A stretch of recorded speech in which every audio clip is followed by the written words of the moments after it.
നീ എൻ സ്വന്തം. വൈകിട്ട് 7 മണിക്ക് ദൃശ്യം 2024 വ്ളോഗിൽ. അച്ഛാ, സ്വന്തം മകൻ്റെ ജീവിതം നശിപ്പിക്കാൻ ഒരിക്കലും ആർക്കൊപ്പമാണെങ്കിലും കൂട്ടു നിൽക്കരുത്. കാരണം പറയേണ്ടവർക്ക് പറഞ്ഞു കഴിഞ്ഞാൽ തീർന്നു.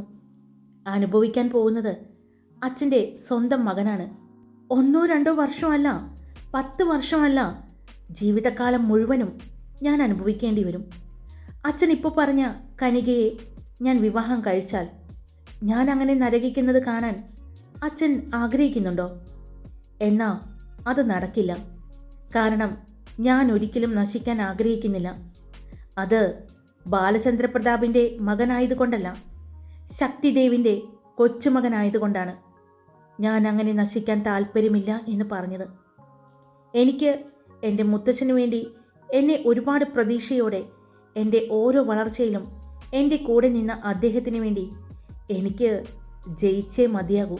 അതുകൊണ്ട് എൻ്റെ തോൽവിക്ക് കാരണമായ ഒന്നിനെയും ശ്രീദേവ് ജീവിതത്തിൽ കൂടെ കൂട്ടില്ല, അത് ആരാണെങ്കിലും.